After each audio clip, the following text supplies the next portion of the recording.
Esta noche tenemos el Salmo 123 en esta primera hora y luego el Salmo 124 en la segunda oportunidad de esta noche.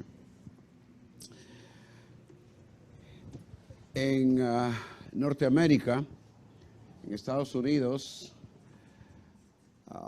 solían haber algunas ciudades, por lo general pequeñas poblaciones, donde los votantes habían decidido que en ciertos días no se podía vender licor. Y en algunos lugares muy especiales, muy pocos de ellos, pero sí lo sabían, no se vendía licor dentro de esa comunidad, fuese lo que llaman un condado o bien una población, una villa, una aldea.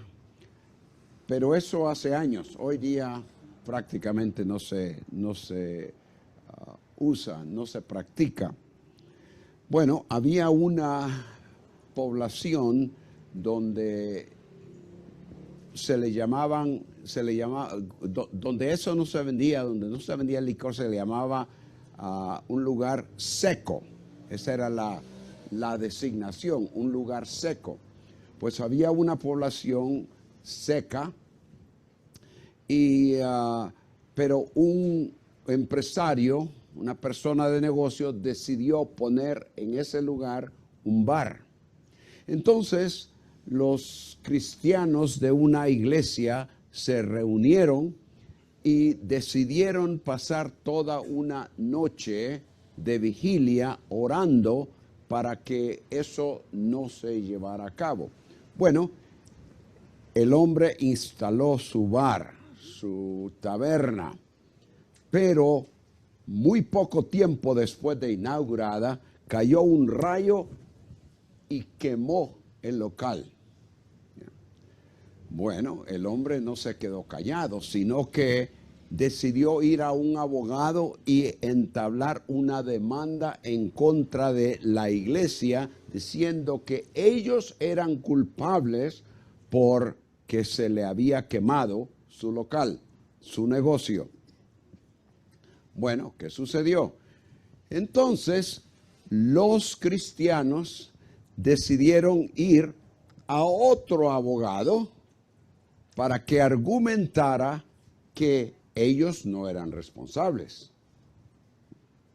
Bueno, el juez que estaba a cargo de esa demanda, de ese juicio,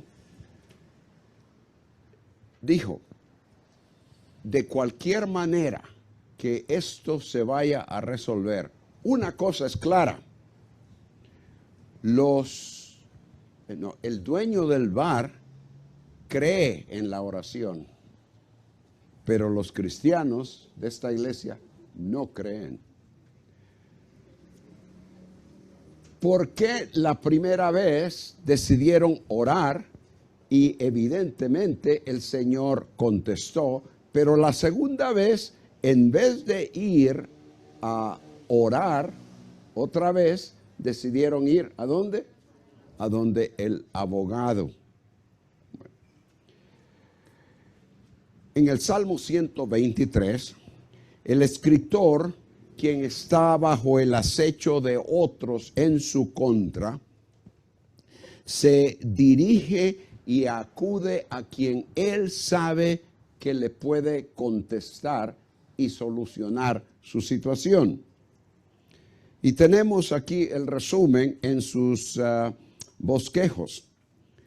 Tal como los siervos esperan la respuesta de sus amos a su necesidad, el salmista concentra su mirada en el soberano Señor hasta que Él responda a su petición de alivio al no poder ya aguantar él la presión de los que le causan aflicción.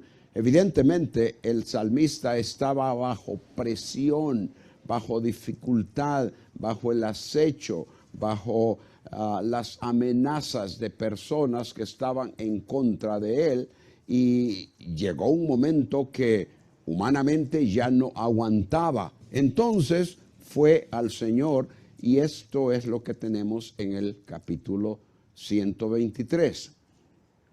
Ahora, ¿cómo aplicamos eso a nosotros? No sé hasta qué punto alguien de los presentes o alguien que está escuchando, viendo esto en Zoom o lo que sea, ha estado o está en estos momentos en una situación similar. No sé. Pero la aplicación es, en términos generales, que cuando en angustia pacientemente concentremos nuestra esperanza en el soberano Señor, en dependencia total de su misericordia, expresándole nuestro sentir y aflicción. En primer lugar, tenemos en el versículo 1, y vamos a leer el Salmo, solo son 4 versículos, y básicamente es la traducción de la Biblia de las Américas con un par de cambios que he hecho allí. Dice el Salmo 123:1, cántico de ascenso gradual. A ti levanto mis ojos, oh tú que reinas en los cielos. He aquí, como los ojos de los siervos miran a la mano de su Señor, como los ojos de la sierva a la mano de su señora, así nuestros ojos miran a Yahweh nuestro Dios, hasta que tenga misericordia, y puse entre paréntesis ahí, o compasión de nosotros. Ten misericordia de nosotros, oh Yahweh, ten misericordia de nosotros, porque muy hartos estamos de desprecio. Harta en extremo está nuestra alma del escarnio de los que están en holgura y del desprecio de los soberbios. El primer punto que tenemos en el bosquejo, basado en el versículo 1, para nuestra aplicación, es que cuando estemos en una situación de angustia, lo primero que tenemos que hacer es dirigirnos al único que tiene el poder para responder. A ti levanto mis ojos. Y literalmente lo que dice en lo que el escritor plasmó en su manuscrito, es: a ti levanto mis ojos al que está sentado en los cielos. Literalmente eso es lo que escribió. Ahora, leemos tú que reinas en los cielos, derivado de la idea de que alguien que está sentado en los cielos es alguien que está reinando, obviamente, está entronado. Y algunas versiones lo traducen de esa forma: tú que estás entronado, reinando en los cielos. Podría traducirse literalmente también: tú que habitas en los cielos, porque la palabra aquí traducida, ya sea reinar, ya sea sentarse o sentado, también es una palabra que significa habitar, morar en cierto lugar. Pero el hecho es que este personaje a quien el salmista se dirige es alguien que está sentado en los cielos. Y como hemos dicho, al estar sentado, la idea es que Él está reinando, Él tiene poder, y los demás que están alrededor de Él, obviamente le están sirviendo. ¿Cuál es el punto de levantar los ojos, alzar los ojos? La expresión puede tener diferentes significados dependiendo del contexto. Levantar los ojos puede indicar observación con el propósito de enseñanza. Por ejemplo, Génesis 13:14. Dios dijo a Abraham, después de que Lot se apartó de él: levanta ahora tus ojos, o alza ahora tus ojos, y mira desde el lugar donde estás hacia el norte, hacia el sur y al oriente y al occidente. Y lo que el Señor estaba diciéndole es que observara toda esa región, toda esa tierra, todo ese territorio, porque Él se lo iba a dar a él, es decir, a Abraham. El Señor se lo iba a dar a Abraham. El Señor indicándole a Abraham que Él le daría esa tierra. Observación. Isaías 40, 26. Dice, levantad en alto vuestros ojos y mirad quién creó estas cosas. Él saca y cuenta su ejército, a todas llama por sus nombres, ninguna faltará. Tal es la grandeza de su fuerza y el poder, su dominio. Aquí tenemos una enseñanza acerca del poder creador de Dios. Observa, levanta tus ojos, mira las estrellas, mira el ejército de los cielos. Él es quien lo creó. Observa eso, una enseñanza.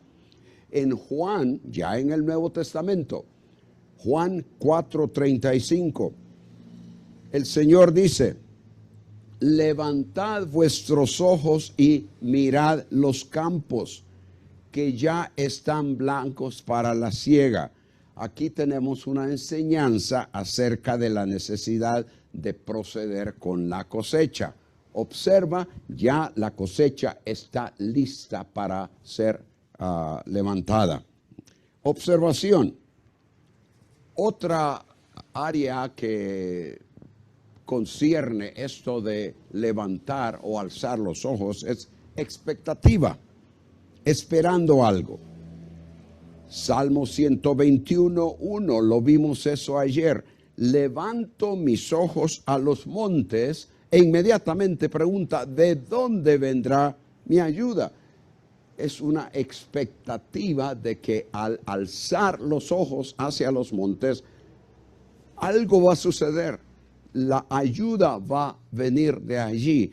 Y como vimos, la respuesta comienza en el versículo 2.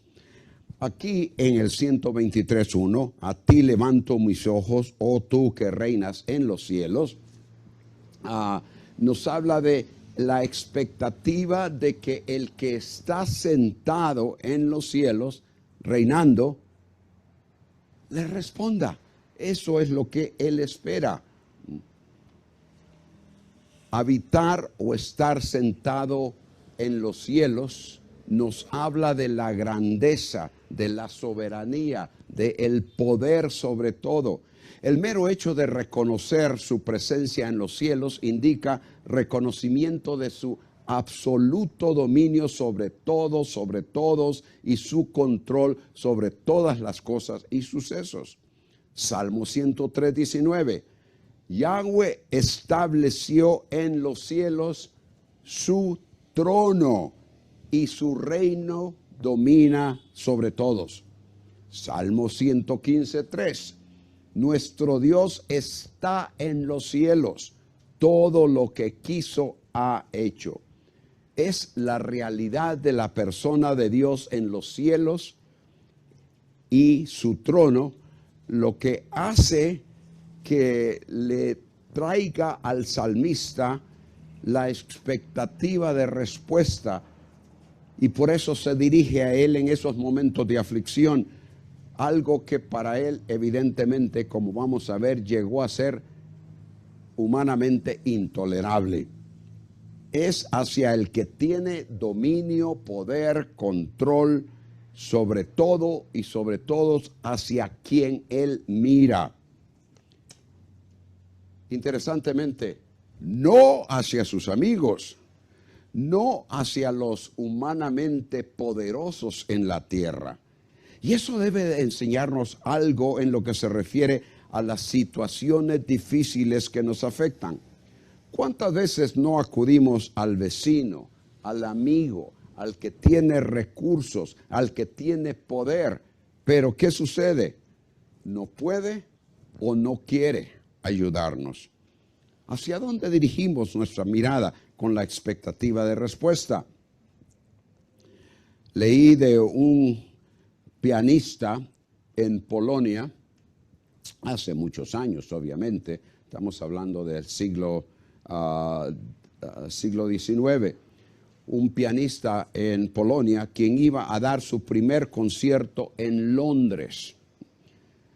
Y pensando que quizás hubiesen algunos problemas, siendo que él era desconocido en Londres, le pidió a una persona de influencia en Polonia que le escribiera una carta de recomendación dirigida a alguien que tenía mucha experiencia y a la vez influencia en el mundo artístico y especialmente en música en Londres.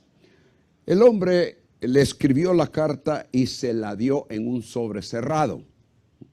Bueno, este pianista llegó a Londres y dio su concierto y todo fue un éxito. Y en realidad este hombre vino a ser muy, muy famoso en años después.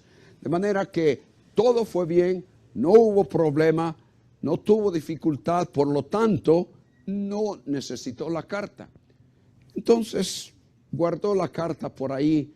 Años después, cuando estaba limpiando su escritorio, abrió la gaveta, el cajón, como dicen los mexicanos, ¿no? Abrió el cajón y allí encontró el sobre y estaba cerrado todavía. Bueno, lo abrió y lo que decía ese sobre: por medio de la presente nota, introduzco a fulano de tal, quien toca el piano, para lo cual demuestra poco talento. Imagínense ustedes si hubiese tenido que presentar esa recomendación. Muchas veces podemos tratar de que alguien nos ayude, tal vez con una recomendación, tal vez con una, como decimos aquí, ¿verdad?, una palanquita, ¿no? Algo que nos saque del apuro y permita que todo se pueda llevar a cabo. Pero la situación es que las personas no pueden en realidad ayudarnos a que las situaciones particularmente extremadamente difíciles, como sucedió en el caso del salmista, que las personas puedan ayudar. ¿Cuántas veces no miramos hacia la persona que pensamos puede ayudarnos y que en realidad más bien podría dañarnos? Un problema que Israel tuvo es que cuando se encontraron en varias ocasiones en dificultades, buscaron precisamente, en vez de ir al Señor, como lo hizo el salmista en esta ocasión, en vez de ir al Señor, iban a alguien más, tal vez uno de los reyes poderosos del área, como sucedió cuando los babilonios estaban invadiendo a Jerusalén en el año 586. Comenzó en realidad en el 587 el sitio de la ciudad. ¿Qué hicieron? Estaban dependiendo de quién. ¿Se acuerdan? Porque esto ya lo hemos visto en alguna ocasión. ¿De quién dependían? ¿A quién esperaban?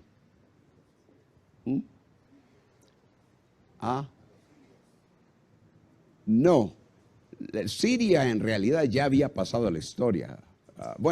Asiria había pasado la historia. Los sirios estaban al norte, pero estaban dependiendo de los egipcios.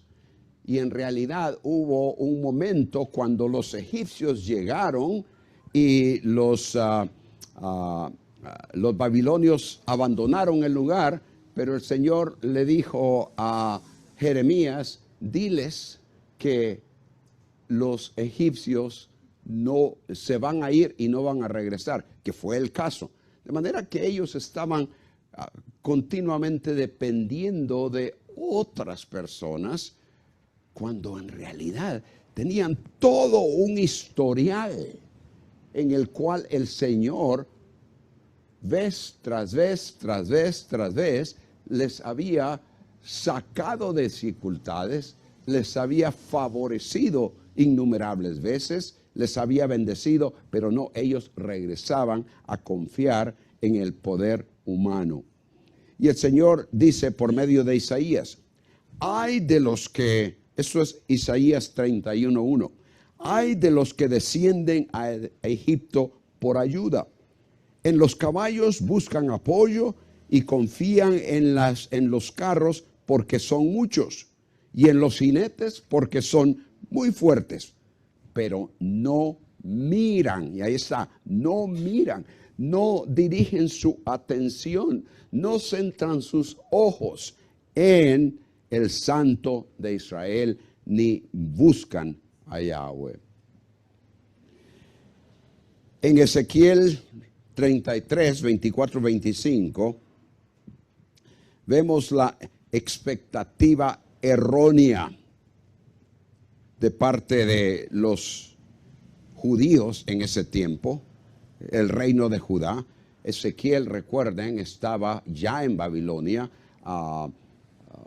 diciéndoles a los babilonios, los que ya habían ido en cautiverio, diciéndoles a los judíos que ya estaban en cautiverio, lo que estaba sucediendo allá en Jerusalén.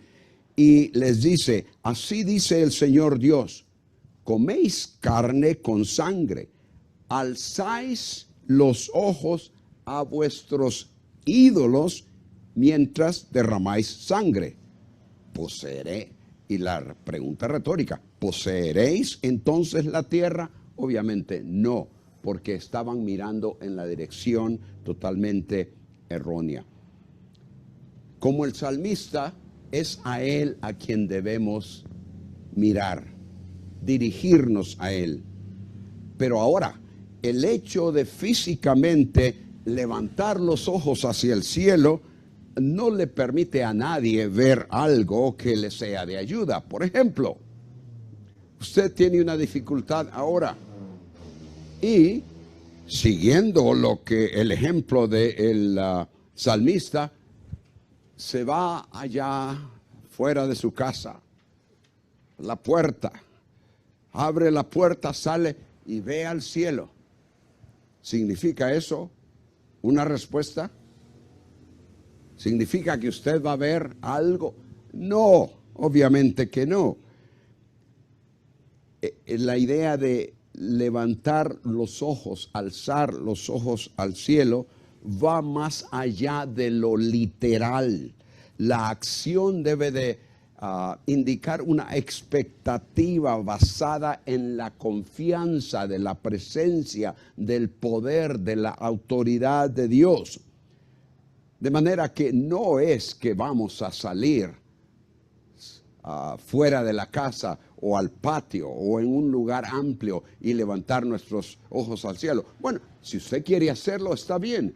Es una situación entre usted y el Señor, pero la idea mayor en todo esto es tener esa expectativa, esa confianza de que el Señor está presente, de que usted puede dirigirse a Él porque Él tiene el poder y autoridad, y creer que Él escucha y que va a responder.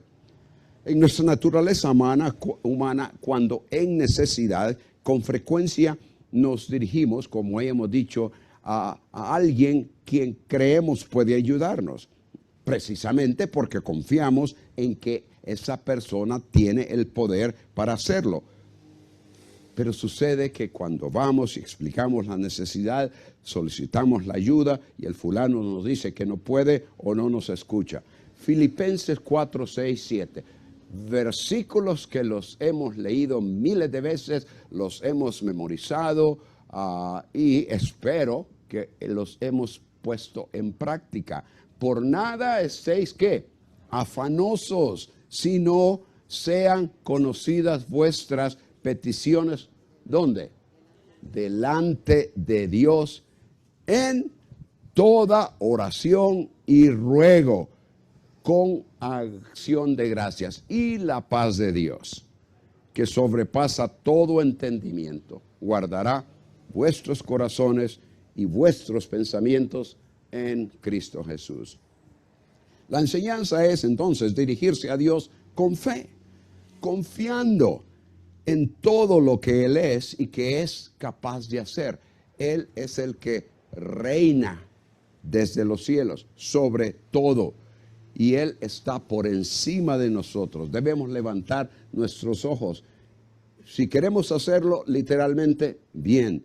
Pero más que todo, hacerlo con nuestro pensar, nuestro corazón, dirigiéndonos a Él en oración.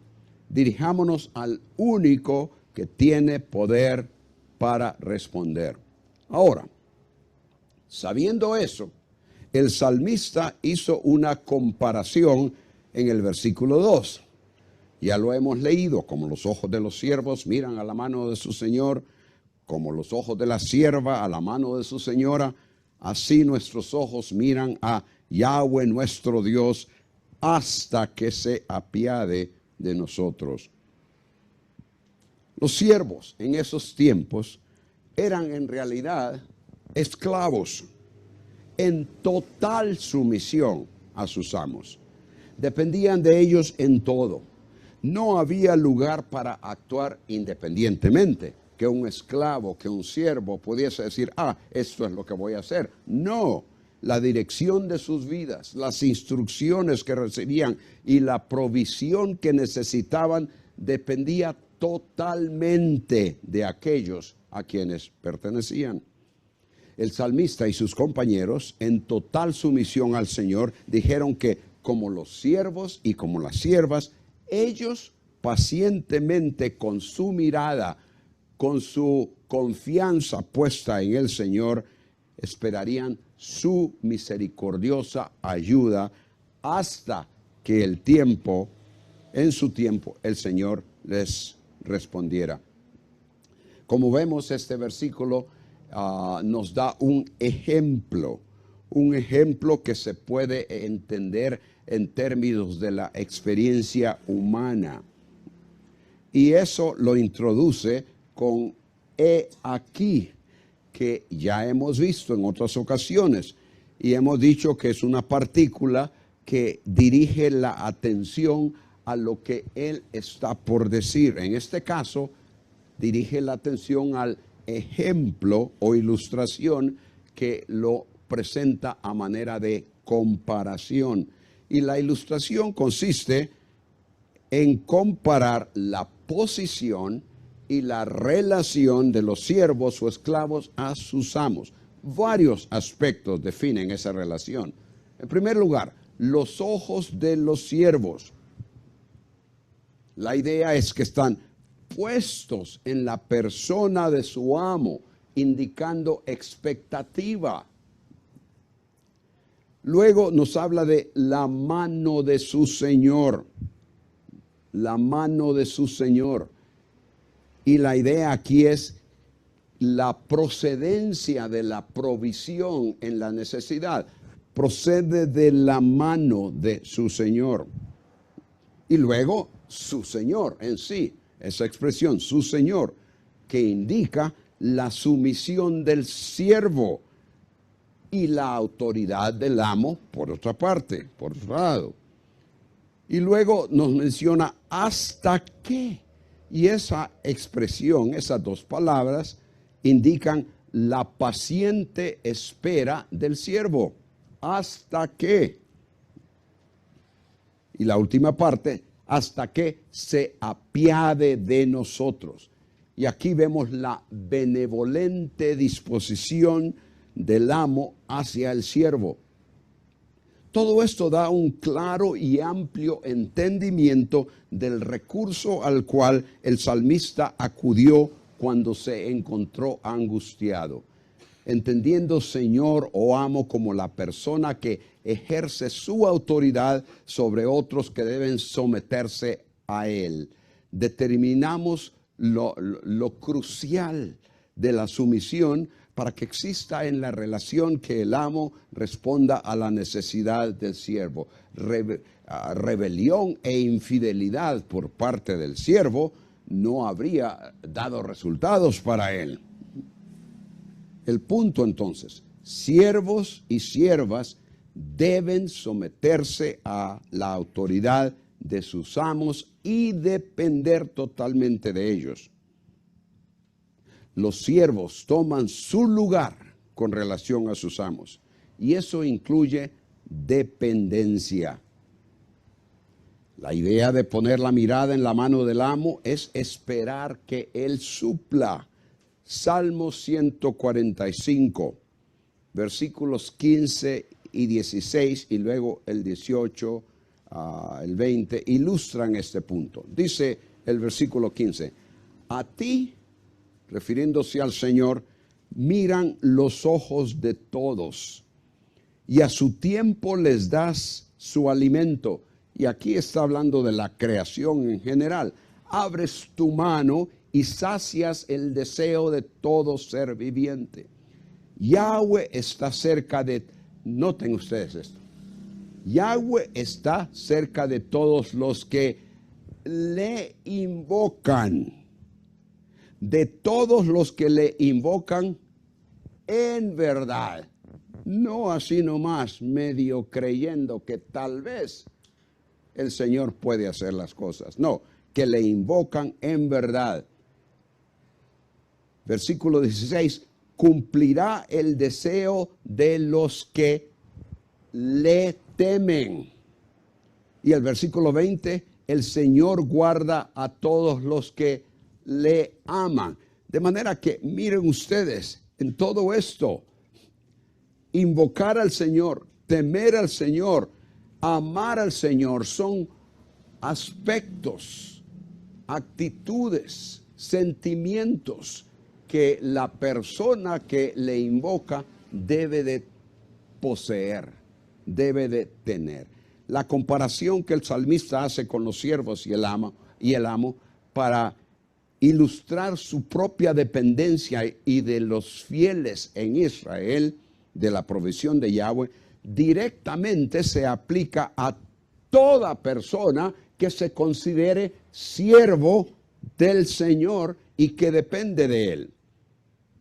¿Somos nosotros siervos del Señor si hemos creído en el Señor Jesucristo? Claro que sí. Le servimos, somos sus siervos, dependemos de Él. La palabra clave para nosotros en la aplicación es así. Así nuestros ojos, también nosotros, total dependencia de lo que el amo ofrezca y provea. Además, esa demostración de dependencia tiene ese otro aspecto que mencionamos anteriormente, que lo especifica la palabra hasta. Y eso indica continuidad que permanece en paciente espera. Esas son palabras difíciles de practicar, ¿no? Paciente espera hasta que Él lo haga. Una continuidad de espera que no se cansa, no se desespera, no se da por vencida, no desaparece después de un tiempo, permanece hasta que el amo responde. ¿Cuánto tiempo estamos nosotros dispuestos a mantener nuestra mirada, nuestra confianza, nuestra dependencia del Señor, en el Señor de señores, para que resuelva nuestra aflicción, nuestra necesidad? Creo que en alguna ocasión lo he mencionado aquí, porque sé que lo he mencionado en otros lugares también. Pero teníamos una perrita, Blackie. Y Blackie, ya después de que había cenado, que había comido y todo, ya como a las 8 de la noche, 8, 9 por ahí, estando yo sentado tal vez viendo televisión, se ponía enfrente de mí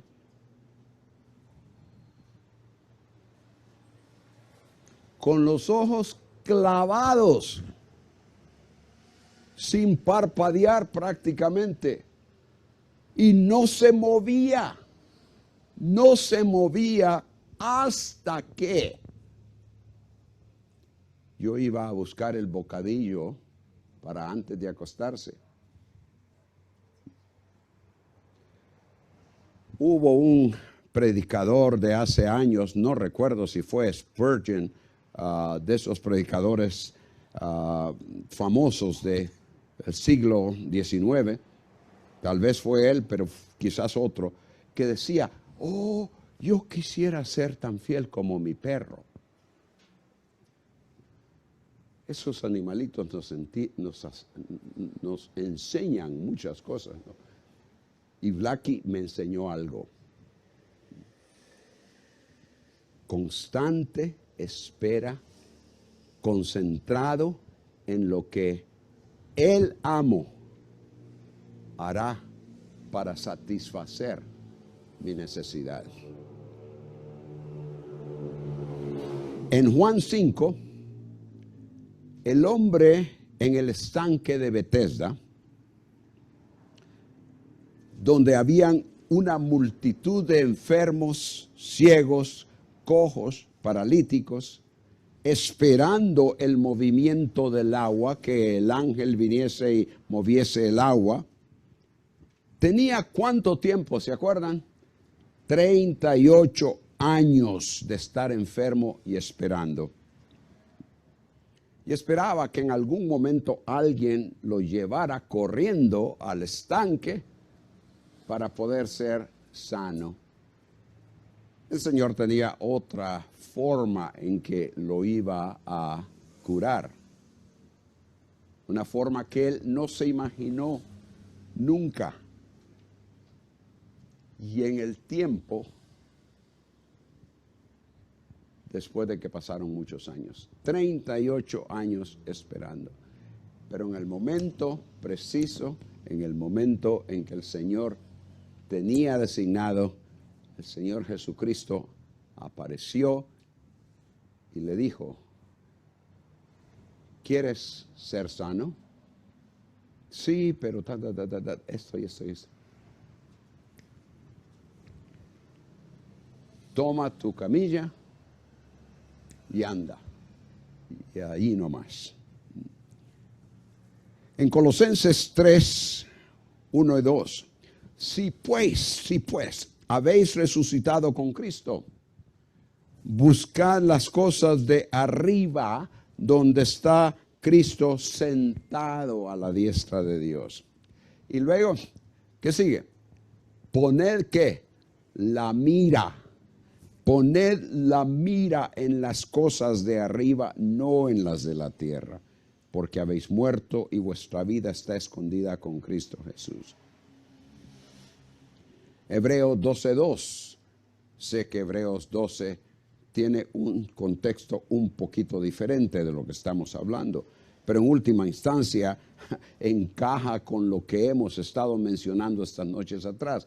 Esa jornada, ese peregrinaje, esa carrera en la cual todos estamos. Y como dice Hebreos 12:2 que debe de hacerse, fijando los ojos en Jesús, el autor y consumador de la fe, quien por el gozo puesto delante de él soportó la cruz, menospreciando la vergüenza, y se ha sentado a la diestra del trono de Dios. Ya sea para imitar la perseverancia del Señor Jesús, o con paciencia correr la carrera que tenemos por delante, o tratando con cualquier otro aspecto de la vida cristiana, debemos hacerlo definitivamente fijando nuestros ojos en el Señor. La paciencia que el siervo y el salmista tienen y demuestran es en espera, no de algo, y esto es muy importante, y va a salir un poquito más adelante aquí, no de algo que merecen o que demandan o que consideran que quien lo otorgue tiene la obligación de hacerlo. No, lo que el salmista y los fieles que le acompañan esperan es misericordia, compasión. Y eso viene a ser la transición a los versículos 3 y 4. Entonces, dirijámonos al único que tiene poder para responder. Dirijámonos a Él en total y paciente dependencia. Y en los versículos 3 y 4, dirijámonos a Él apelando a su misericordia. Apelar tiene que ver con recurrir a alguien que tiene autoridad para resolver alguna situación en la cual nos encontramos. Ten misericordia de nosotros, o piedad, o compasión. Oh Yahweh, ten misericordia de nosotros, porque muy hartos estamos de desprecio. Hasta en extremo está nuestra alma del escarnio de los que están en holgura y del desprecio de los soberbios. El versículo 1, mirada hacia Dios en reconocimiento de que es Él quien puede ayudar. En el versículo 2, la constancia de mantener esa mirada puesta en Él en total y paciente dependencia en espera de una respuesta.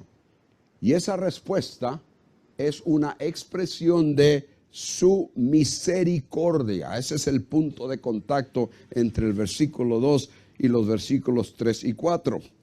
Mientras que versículo 2 termina con la determinación de pacientemente esperar por la misericordiosa respuesta, el versículo 3 comienza con ten misericordia, algo que se repite 2 veces. Y no es necesariamente desesperación o exigencia por parte del salmista, pero sí urgencia, urgencia.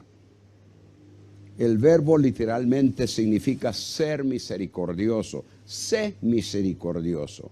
La idea es ser misericordioso, la idea es de una disposición favorable por parte de alguien que tiene algo que dar a otro en necesidad.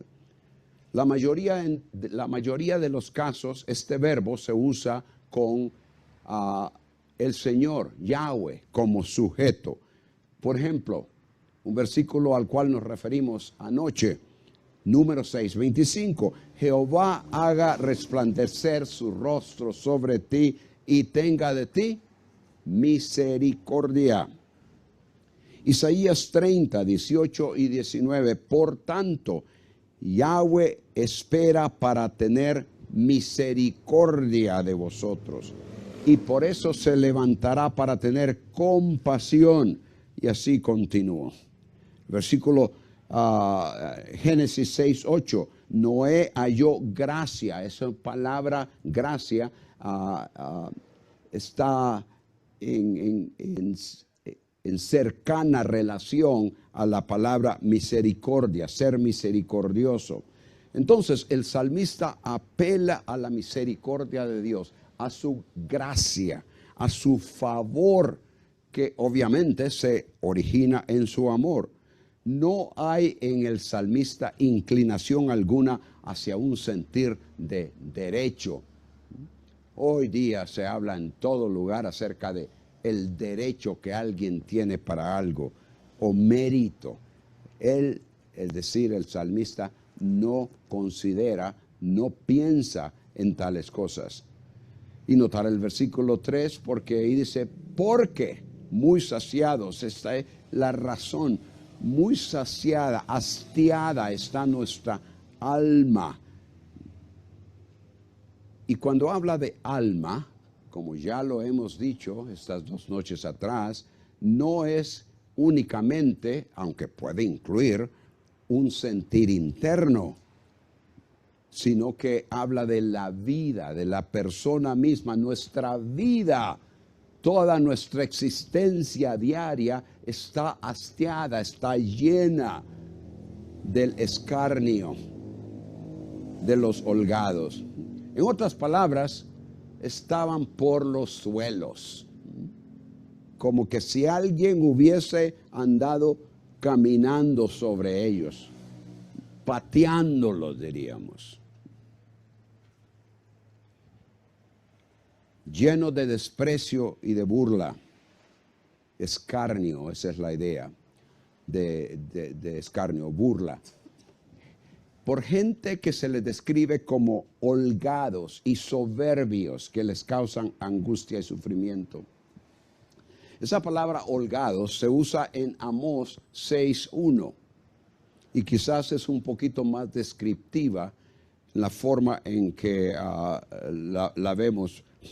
en la Reina Valera, en la Biblia de las Américas, no estoy seguro que dirá Reina Valera, pero Amós 6:1 dice, ay de los que están reposados en Sión y de los que se sienten seguros en el monte de Samaria, los notables de las naciones principales a quienes acude la casa de Israel. La idea de estar reposado, de estar holgado, es estar tranquilo, sin ninguna preocupación o necesidad. Zacarías 1:15, aquí la Reina Valera dice, estoy muy airado, ese es el Señor quien habla, estoy muy airado contra las naciones que están reposadas, están tranquilas, como que si nada está pasando, nada les preocupa, nada les molesta. Estoy muy airado contra las naciones que están reposadas, porque cuando yo estaba enojado un poco, ellos agravaron el mal. Y el contexto ahí tiene que ver con el hecho de que están reposadas, están holgadas, despreocupadas. Aunque Israel está teniendo toda clase de dificultades, las naciones no les importa. Ellas, lo único que les importa es su tranquilidad. Entonces, los holgados, que aquí no colgados, holgados, son los que viven totalmente despreocupados porque tienen lo suficiente para sus necesidades. Obviamente, estos serían los que gozaban de amplios recursos, ricos, acomodados. Los soberbios, que se mencionan aquí también, literalmente la palabra ahí es orgullosos. Es posible que estos sean los mismos holgados, que por la posición económica, social que tienen, sienten orgullo. De manera que haya sido este solo un grupo, hayan sido dos, la idea es de gente que no experimentaba dificultad y que con soberbia, con orgullo, le hacían la vida difícil al salmista y a otros, despreciándoles, burlándose de ellos, haciéndoles a su vida de sufrimiento física y psicológicamente, causándoles angustia. Y el hecho de actuar de tal manera nos indica que eran gentes que no confiaban en Yahweh y que hostigaban a los que sí eran fieles. Y de ese sufrimiento el salmista y otros no podían por sí solos salir de ello. Por ende, recurren a la oración solicitando la intervención del Señor. Esa era la única manera de obtener alivio, esperar en la misericordia, la gracia, la bondad, la piedad, el favor, la disposición favorable, benevolente del Señor. Una mujer fue ante el emperador Napoleón a solicitar perdón para su hijo. El emperador le dijo que su hijo había cometido el mismo delito 2 veces y que la justicia demandaba la muerte. La mujer contestó, no le pido justicia, sino que misericordia. Pero tu hijo no merece misericordia, contestó el emperador. Señor, exclamó la mujer, si la mereciera, no sería misericordia.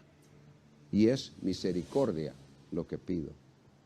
La misericordia no es algo meritorio, sino que es algo que el Señor extiende de su propia naturaleza amorosa, con el deseo de dar perdón. Así es, la misericordia no es justicia. Y si lo que se pide es porque se merece, Señor, yo merezco que hagas esto y esto, entonces no es misericordia, porque la misericordia no tiene nada que ver con mérito. Misericordia es la expresión de la gracia y amor del Señor.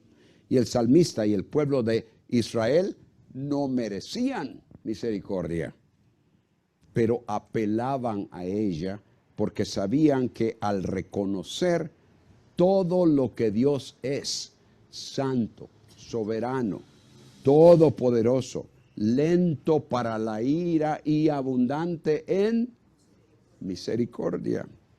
Podían depender totalmente de Él y tan solo necesitaban ejercitar paciencia en espera de que Él, con compasión y clemencia, les respondiera dándoles alivio de su aflicción.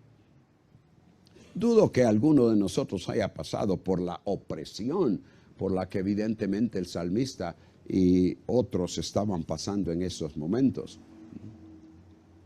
El escritor fue muy específico con su aflicción y su sentir diciendo, ten misericordia, oh Señor, porque estamos muy hastiados, llenos del desprecio. Pedir la ayuda divina implica reconocer que solo su favor puede traer alivio a lo que llena la angustia. Hastiada está nuestra alma del escarnio. Repetir que su alma estaba hastiada indica extrema presión por el escarnio, por la burla, la vergüenza que les causaba a otros. Estoy lleno de esto. Ahora, sabemos que en toda sociedad siempre ha habido personas como estos holgados y orgullosos, que con abundancia de recursos creen ser autosuficientes sin necesidad de Dios y burlándose de los que claman a Él. Creo que podemos decir que ese ha sido y es el caso en Latinoamérica, ¿no es así? ¿Cuál ha sido y se promulga todavía hoy lo que muchos consideran la respuesta? Estamos ya hablando de la situación social en la cual los países en Latinoamérica vivimos. La respuesta que se ha promulgado por años, décadas, quizás hasta siglos, es revolución, ¿no? Revolución que conduzca a lo que se supone es una distribución equitativa de los recursos de una sociedad o país. Y digo, una distribución que se supone equitativa. Algo que en teoría pareciera correcto, pero que los proponentes de tal cosa y que han logrado tener el poder para hacerlo, no lo hacen. ¿Por qué? La respuesta a ese por qué es bíblica. Pablo, con una colección de citas de los salmos, voy a pedir que vean sus Biblias aquí. Dice en Romanos capítulo 3, pasaje muy bien conocido, obviamente, especialmente porque conocemos el versículo 23 de Romanos. Romanos 3, los versículos del 10 en adelante. Voy a tomar el tiempo para leer esta porción. Dice Romanos 3:10, como está escrito, y como digo, todo esto es una colección de citas procedente de los salmos. Como está escrito, y esta es la razón por la cual es imposible que el hombre pueda arreglar esta situación de la cual hablamos. No hay justo, ni aun uno. No hay quien entienda, no hay quien busque a Dios. Esa no es la naturaleza del hombre, buscar a Dios. Todos se han desviado. A una se hicieron inútiles. No hay quien haga lo bueno, no hay ni siquiera uno. Sepulcro abierto es su garganta, engañan de continuo con su lengua. Veneno de serpientes hay bajo sus labios. Llena está su boca de maldición y amargura. Sus pies son veloces para derramar sangre. Destrucción y miseria hay en sus caminos, y la senda, esto es clave, la senda de paz no han conocido. No hay temor de Dios delante de sus ojos. Pero en contraste a ese versículo 17 en particular, que viene a ser prácticamente un resumen de la razón, un resumen de todas esas situaciones que les han impedido conocer esa senda de paz. En contraste a eso, 5:1 nos dice que habiendo sido justificados por la fe, ¿qué? Tenemos paz para con Dios por medio de nuestro Señor Jesucristo. De manera que hasta que alguien venga a conocer al Señor Jesús, toda promesa y toda cosa que se diga, toda acción que se tome, viene a ser imposible para solucionar la dificultad en que se encuentra. Se hace necesario dirigir la mirada, se hace necesario dirigir la mente, el corazón y todo nuestro ser hacia el Señor para solicitar de Él su ayuda para que nos dé paz, y Él tomará cuidado de las situaciones. Los apóstoles nunca hicieron un llamado a unirse a alguna revolución en contra de la opresión romana, a pesar de estar hastiados de la persecución y hostigamiento. Primera de Pedro 2:10. Veamos ese pasaje y con esto vamos a terminar esta porción. Primera de Pedro 2:10.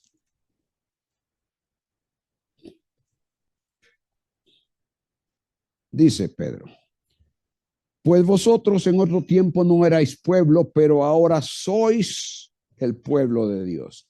No habéis recibido misericordia, no habíais recibido misericordia, pero ahora habéis recibido misericordia. Amados, os ruego, como a extranjeros y peregrinos, que os abstengáis de las pasiones carnales que combaten contra el alma. Y luego continúa diciendo algo de conducta irreprochable. Someteos, versículo 13, por causa del Señor a toda institución humana. Todos estamos en una jornada en esta vida. Algunos haciendo y viviendo como ellos quieren, dirigiéndose a una eternidad separada de Dios. Y los que nos hemos sometido al Señor por medio de Jesucristo, en una jornada que en nuestra actitud y conducta vamos en ascenso hacia Dios, en crecimiento, creciendo en la gracia del Señor Jesucristo. Nuestros ojos y nuestra expectativa orientados al cielo.